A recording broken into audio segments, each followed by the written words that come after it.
aujourd'hui, on va plutôt s'attarder sur la troisième étape, celle des causes.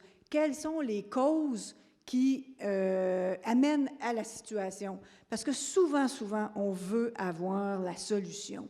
Qu'est-ce que vous faites dans telle ou telle situation? Je vous réponds qu'à chaque fois, on réfléchit. On réfléchit puis on cherche les causes. Les causes, là, on les a réparties. D'habitude, on fait un brainstorming, là, puis c'est un peu pêle-mêle, un remue-ménage. Mais là, je vous les ai réparties en 4 catégories. Première catégorie, là, toujours vérifier s'il n'y a pas un problème de santé physique, la douleur. Même si la personne, elle marche puis elle n'est pas de bonne humeur, ça se peut qu'il y ait de la douleur derrière. La médication qu'elle prend, ça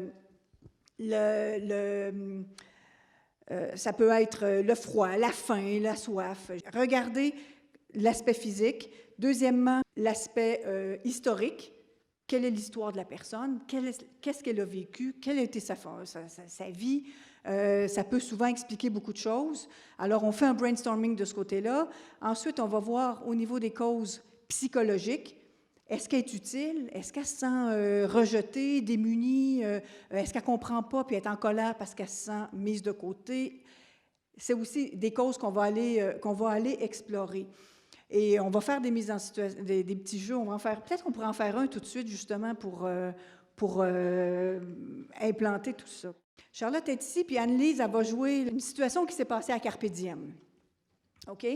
Je vous raconte ça, puis déjà, avec le peu que je viens de vous dire, analysez-le avec les 2 petits outils brefs que je vous ai donnés.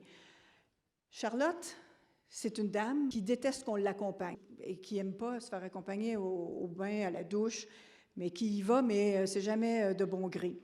Là, elle a pris sa douche, elle est en robe de chambre, elle est à Carpe Diem dans une pièce où ça se transforme en salon de coiffure, bien souvent, et c'est un vendredi. Anne-Lise, sa fille, est en congé, puis elle a amené sa fille, imaginez-la, elle est ici, il y a une petite musique, ça se passe bien, et moi, je suis assise là-bas, OK, à l'autre chaise, puis je prends des notes, parce que c'est aussi un endroit où on prend des notes. Alors, elle est en train de se faire coiffer, et moi, je suis l'intervenante qui l'approche, OK? Madame Bergeon? Oui. Si vous voulez, là, je vais passer à votre chambre, je vais prendre vos vêtements et après, je vais revenir vous chercher pour qu'on aille à la salle de bain, puis je vais vous aider à vous habiller. Est-ce que ça vous va? Va te faire voir. Bon. Eh bien, pourtant, et là, moi, je suis là, et l'intervenante me dit... je lui fais un signe, je lui dis, viens, on va aller se parler. Elle me dit, mais pourtant, j'ai fait toutes les techniques. Dans les techniques qu'on apprend dans l'approche, c'est arriver par l'avant, regarder la personne, lui expliquer ce qu'on va faire, et avoir un ton qui est normal. Et puis, regarde comment elle me répond. Moi, je vous le demande, là, qu'est-ce qui s'est passé?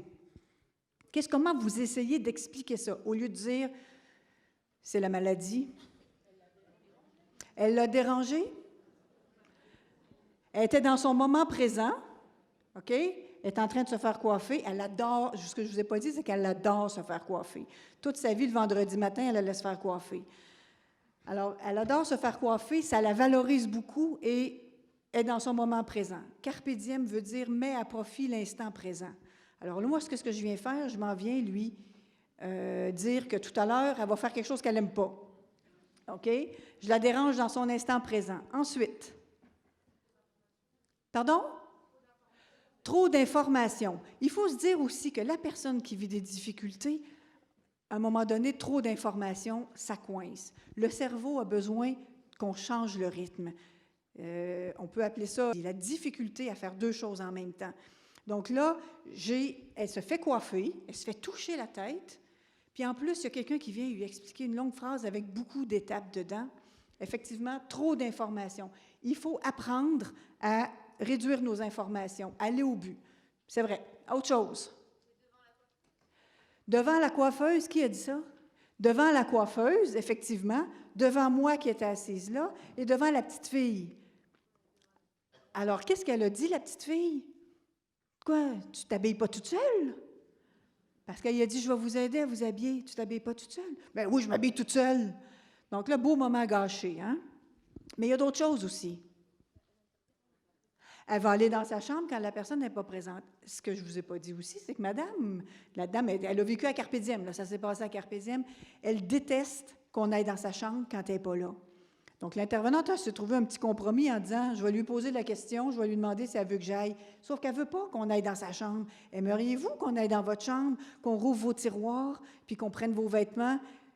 Non, personne n'aimerait ça. Alors là, elle est coincée avec la coiffure et elle a quelqu'un qui lui parle beaucoup devant un enfant, puis elle lui dit qu'elle va aller dans son territoire, dans sa chambre, chercher ses vêtements.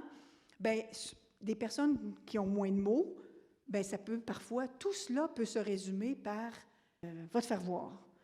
Et c'est pas parce qu'elle est devenue agressive. Et vous voyez comment il faut, c'est pas juste apprendre des techniques, c'est pas juste apprendre une méthode, c'est réfléchir parce que la personne, elle nous en enseigne beaucoup de choses. On s'est dit, et c'est par ces exemples-là qu'on s'est dit, ma foi, c'est vrai, même si je suis gentille, je suis allée la piquer et elle était coincée, puis c'est ça qui s'est passé. Elle a réagi.